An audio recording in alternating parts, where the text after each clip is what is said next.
Hi everyone, welcome back to my channel. Friends, ನಾನಿವತ್ತು ಬಾಳೆಕಾಯಿ ಬಜ್ಜಿನ ಹೇಗೆ ಮಾಡೋದು ಅಂತ ಹೇಳ್ಕೊಡ್ತಾ ಇದ್ದೀನಿ. ಸೊ ನಾವು ಎಲ್ಲ ತರಕಾರಿನೂ ಯೂಸ್ ಮಾಡಿಕೊಂಡು ಬಜ್ಜಿ ಮಾಡ್ತೀವಲ್ವಾ, ತೆಳುವಾಗಿ ಒಂಥರ ಪೇಪರ್ ಅಂತ ಹೇಳ್ತಾರೆ ನೋಡಿ, ಆ ರೀತಿಯಲ್ಲಿ ತೆಳುವಾಗಿ ಕಟ್ ಮಾಡಿ ಬಾಳೆಕಾಯಿ ಬಜ್ಜಿನ ಹೇಗೆ ಮಾಡೋದು ಅಂತ ಹೇಳ್ಕೊಡ್ತೀನಿ. ಈಗ ವಿಂಟರ್ ಟೈಮ್ ಆಗಿರೋದ್ರಿಂದ ಬಿಸಿ ಬಿಸಿ ಬಜ್ಜಿ ಜೊತೆಗೆ ಕಾಫಿ ತುಂಬಾ ಚೆನ್ನಾಗಿರುತ್ತಲ್ವ. ಮತ್ತು ಮುದ್ದೆ ಬಸ್ಸಾಂಬಾರ್ ಜೊತೆಗೆ ಒಂದೊಂದು ಬಜ್ಜಿ ನಂಚ್ಕೊಂಡು ತಿಂತಾಯಿದ್ರಂತೂ ಸಖತ್ತಾಗಿರುತ್ತೆ. ಸೊ ಹಾಗಾಗಿ ನಿಮಗೆ ಸೋಡಾ ಹಾಕ್ತೇನೆ ಉಬ್ಬಿ ಬರುವಂತಹ ಬಾಳೆಕಾಯಿ ಬಜ್ಜಿನ ಹೇಗೆ ಮಾಡೋದು ಅಂತ ಹೇಳ್ಕೊಡ್ತಾ ಇದ್ದೀನಿ. ಸೊ ಇವಾಗ ಹೇಗೆ ಮಾಡೋದು ಅಂತ ನೋಡೋಣ ಬನ್ನಿ. ನಿಮ್ಮ ಮನೇಲಿ ಎಷ್ಟು ಜನ ಇದ್ದಾರೆ ಅದರ ಅನುಗುಣವಾಗಿ ತಗೊಳ್ಳಿ.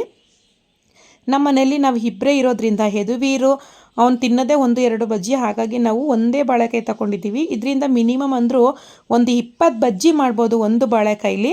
ಸೊ ಹಾಗಾಗಿ ನಾನು ಒಂದೇ ಒಂದು ಬಾಳೆಕಾಯಿ, ಮಾರ್ಕೆಟಲ್ಲಿ 10 ರೂಪೀಸ್ ಕೊಟ್ಟರೆ ಒಂದು ಬಾಳೆಕಾಯಿ ಕೊಡ್ತಾರೆ. ಸೊ ನಮ್ಮ ಮನೆಗೆ ಟೀಗೆ ಮತ್ತು ಊಟಕ್ಕೆಲ್ಲ ಈ ಬಾಳೆಕಾಯಿ ಸಾಕಾಗುತ್ತೆ. ಅಂದರೆ ಒಂದು ಎಲ್ಲರಿಗೂ 2-2 ಅಂದರೆ ಸಾಕಾಗುತ್ತೆ.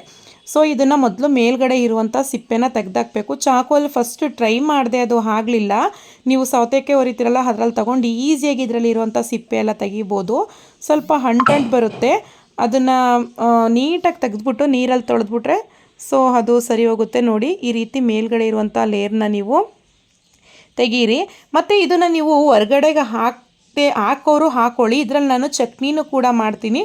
ಸೊ ಇನ್ನೊಂದು ವಿಡಿಯೋದಲ್ಲಿ ನಾನು ಬಾಳೆಕಾಯಿ ಸಿಪ್ಪೆಯಲ್ಲಿ ಚಟ್ನಿನ ಹೇಗೆ ಮಾಡೋದು ಅಂತ ನಾನು ಹೇಳ್ಕೊಡ್ತೀನಿ. ಸದ್ಯಕ್ಕೆ ಈಗ ಬಾಳೆಕಾಯಿ ಬಜ್ಜಿ ಮಾತ್ರ ಹೇಗೆ ಮಾಡೋದು ಅಂತ ಹೇಳ್ಕೊಡ್ತಾ ಇದ್ದೀನಿ. ಈಗ ಈ ಸಿಪ್ಪೆ ಎಲ್ಲ ತೆಗೆದ್ಬಿಟ್ಟು ಇವಾಗ ಇದನ್ನು ನೀಟಾಗಿ ಕಟ್ ಮಾಡಬೇಕು. ನೋಡಿ, ಇದರಲ್ಲಿ ನಾರು ಬರುತ್ತೆ ಮೇಲೆ, ಅದನ್ನು ಕೂಡ ನೀಟಾಗಿ ತಗೊಳ್ಳಿ. ಕಟ್ ಮಾಡಬೇಕಾದ್ರೆ ಸ್ವಲ್ಪ ಅದು ನಾರು ಉಳ್ಕೊಳ್ಳುತ್ತೆ, ಅದಕ್ಕೋಸ್ಕರ ನೀಟಾಗಿ ಎಲ್ಲ ತೊಳೆದು ಇನ್ನೊಂದು ಸಾರಿ ಇವಾಗ ನಾವು ಸ್ಲೈಸ್ ಮಾಡ್ಕೋಬೇಕು. ನೀವು ಚಾಕೋಲಿ ಕಟ್ ಮಾಡೋದಕ್ಕೆ ಹೋಗಬೇಡಿ. ಸ್ಲೈಸ್ ಮಾಡ್ತಾರಲ್ಲ ಆಲೂಗೆಡ್ಡೆನ, ಅದರಲ್ಲಿ ನೀವು ಅಂದರೆ ಈಗ ಬೀಟ್ರೋಟು ಕ್ಯಾರೆಟ್ ಎಲ್ಲ ತುರಿತೀವಲ್ವ, ಈ ಥರದ್ದು ಇದನ್ನು ತಗೊಂಡು ಸ್ಲೈಸ್ ಮಾಡೋದು. ಇಲ್ಲಿ ಬ್ಲೇಡ್ ಇರುತ್ತೆ ಈ ಕಡೆ ಸೈಡು, ಅದನ್ನು ನಿಧಾನಕ್ಕೆ ಈ ರೀತಿ ಪ್ರೆಸ್ ಮಾಡಿ, ದಪ್ಪನೂ ಕೂಡ ಬಂದುಬಿಡುತ್ತೆ. ಮೇಲೇ ಪ್ರೆಸ್ ಮಾಡಿದ್ರೆ ಸಾಕು, ತುಂಬ ತೆಳುವಾಗಿ ಬರುತ್ತೆ. ಈರುಳ್ಳಿ ಸಿಪ್ಪೆ ಥರ ಅಂತ ಹೇಳ್ತಾರೆ ನೋಡಿ, ಅಷ್ಟು ತೆಳು ಬರುತ್ತೆ. ಬಜ್ಜಿ ಅಂತೂ ಬೇಗನೆ ಬೆಂದ್ಬಿಡುತ್ತೆ, ತಿನ್ನೋದಕ್ಕೂ ಕೂಡ ತುಂಬಾ ಚೆನ್ನಾಗಿರುತ್ತೆ. ನೀವಿಲ್ಲಿ ನೋಡ್ತಾ ಇರ್ಬೋದು, ಒಂಥರ ಮೀನು ಪೀಸ್ ಥರ ಕಾಣಿಸ್ತೈತಲ್ವ, ತುಂಬಾ ಚೆನ್ನಾಗಿ ತೆಳುವಾಗಿ ಬಂದೈತೆ. ಸೊ ಇವಾಗ ಇದು ಬೇಗನೆ ವಿತಿನ್ 1 ಮಿನಿಟಲ್ಲಿ ಬೇಗ ಬ್ಲ್ಯಾಕ್ ಬಂದುಬಿಡುತ್ತೆ. ಹಾಗಾಗಿ ನಾನು ಇದನ್ನು ಏನು ಮಾಡ್ತಾಯಿದ್ದೀನಿ, ಒಂದು ಪಾತ್ರೆಯಲ್ಲಿ ನೀರಿಟ್ಕೊಂಡು ಅದರೊಳಗಡೆ ಹಾಕೋತಾ ಇದ್ದೀನಿ. ಎಣ್ಣೆ ಕಾದಿದ ತಕ್ಷಣವೇ ನಾನು ಹೊರಗಡೆ ತೆಗೆದು ಎಣ್ಣೆ ಒಳಗಡೆ ಹಾಕೋತೀನಿ. ಸೊ ಇವಾಗ ಬಜ್ಜಿ ಹಿಟ್ಟನ್ನ ಕಲಿಸ್ಕೊಳ್ಳೋಣ.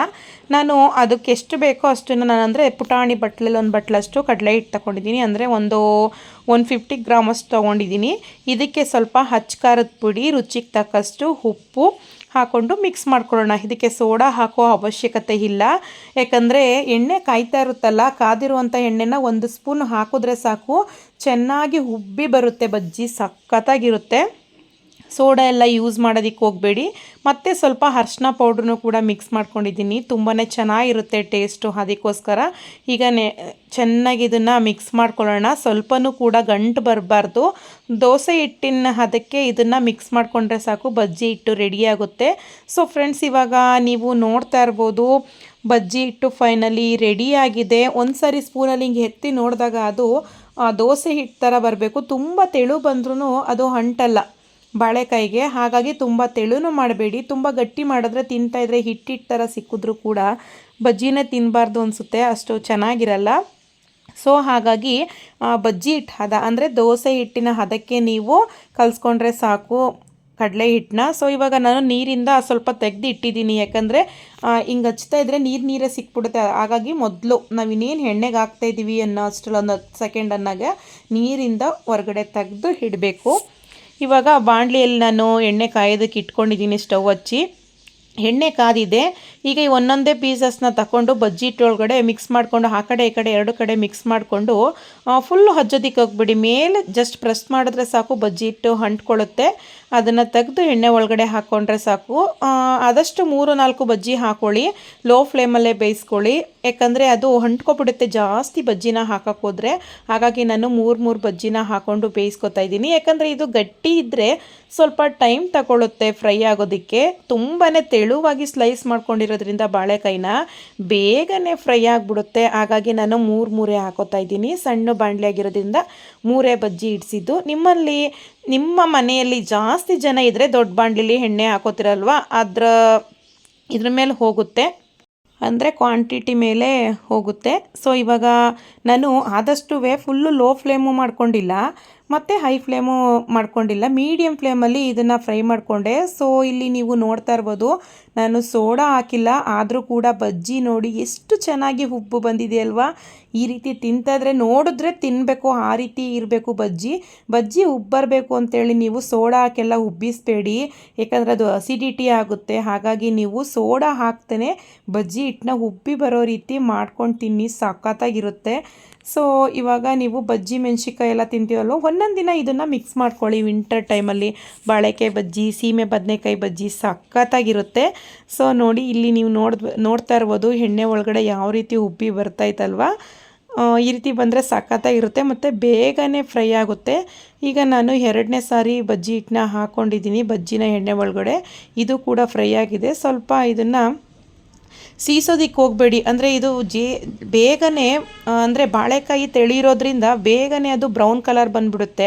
ಆ ರೀತಿ ಮಾಡೋದಕ್ಕೆ ಹೋಗಬೇಡಿ. ಸಡನ್ಲಿ ನೀವು ಈ ರೀತಿ ಮುಚ್ಚಾಕೊಂಡ್ರೆ ಸಾಕು, ಅದು ಕಲರು ಬೇಗನೆ ಬ್ರೌನ್ ಕಲರ್ ಬರಲ್ಲ, ಜಸ್ಟ್ ಲೈಟ್ ಬ್ರೌನ್ ಕಲರ್ ಬಂದರೆ ಸಾಕು, ಬಜ್ಜಿ ಬೆಂದಿದೆ ಅಂತ ಅರ್ಥ. ಸೊ ಇವಾಗ ಇದನ್ನು ಕೂಡ ಸರ್ವ್ ಮಾಡ್ಕೊತಾ ಇದ್ದೀನಿ. ಫೈನಲಿ ಬಜ್ಜಿ ಅಂತೂ ರೆಡಿ ಆಯಿತು, ಸರ್ವ್ ಮಾಡ್ಕೊಳ್ಳೋದಷ್ಟೇ ಬಾಕಿ. ನೋಡಿ ಫ್ರೆಂಡ್ಸ್, ಇವಾಗ ನೀವು ಎಷ್ಟು ಚೆನ್ನಾಗಿ ಕಾಣಿಸ್ತೈತಲ್ವ, ಸೋಡಾ ಹಾಕ್ತಾನೆ ಉಬ್ಬಿ ಬರೋ ರೀತಿ ಬಜ್ಜಿ ಮಾಡಿದ್ದೀನಿ. ನೀವು ಕೂಡ ನಿಮ್ಮ ಮನೇಲಿ ಟ್ರೈ ಮಾಡಿ, ಹಾಗೆ ಹೇಗಿತ್ತು ಅಂತ ಕಾಮೆಂಟ್ ಮಾಡಿ. ಹಾಗೆ ನನ್ನ ಚಾನಲ್ನ ಯಾರ್ಯಾರು ಸಬ್ಸ್ಕ್ರೈಬ್ ಮಾಡದೆ ನೋಡ್ತಾ ಇದ್ದೀರಾ, ದಯವಿಟ್ಟು ಸಬ್ಸ್ಕ್ರೈಬ್ ಮಾಡ್ಕೊಳ್ಳಿ ಅಂತ ಕೇಳ್ಕೊತೀನಿ. ಸೊ ಫ್ರೆಂಡ್ಸ್, ಇವಾಗ ನಾನು ನೆಕ್ಸ್ಟ್ ವೀಡಿಯೋದಲ್ಲಿ ನಾನು ಸಿಗ್ತೀನಿ. ಇವಾಗ ನಾನು ಈ ವಿಡಿಯೋನ ಎಂಡ್ ಮಾಡ್ತಾ ಇದ್ದೀನಿ. ಮತ್ತು ನಾನು ನನ್ನ ಯೂಟ್ಯೂಬ್ ಚಾನಲಲ್ಲಿ ಇನ್ನೂ ಹೆಚ್ಚು ವೀಡಿಯೋಗಳನ್ನ ಅಪ್ಲೋಡ್ ಮಾಡಿದ್ದೀನಿ. ದಯವಿಟ್ಟು ಫ್ರೀ ಮಾಡಿಕೊಂಡು ಒಂದು ಸಾರಿ ಆ ವಿಡಿಯೋನ ವಾಚ್ ಮಾಡಿ ಅಂತ ಕೇಳ್ಕೊತೀನಿ. ಮತ್ತು ನಾನು ಅಯೋಧ್ಯೆಯ ಮಂತ್ರಾಕ್ಷತೆಯನ್ನು ಯಾವ ರೀತಿ ಯೂಸ್ ಮಾಡ್ಕೋಬೇಕು ಅನ್ನೋದನ್ನು ಕೂಡ ನಾನು ಒಂದು ವಿಡಿಯೋ, ಅಂದರೆ ಲಾಸ್ಟ್ ವಿಡಿಯೋದಲ್ಲಿ ಹೇಳಿದ್ದೀನಿ. ನಿಮಗೆ ಯೂಸ್ ಆಗ್ಬೋದು. ಯಾರ್ಯಾರ ಮನೆಗೆ ಅಯೋಧ್ಯೆ ಮಂತ್ರಾಕ್ಷತೆ ಸಿಕ್ಕಿದೆಯೋ ಆ ವಿಡಿಯೋನ ಒಂದು ಸಾರಿ ನೋಡಿ ಅಂತ ಕೇಳ್ಕೊತೀನಿ. ಓಕೆ ಫ್ರೆಂಡ್ಸ್, ಬಾಯ್.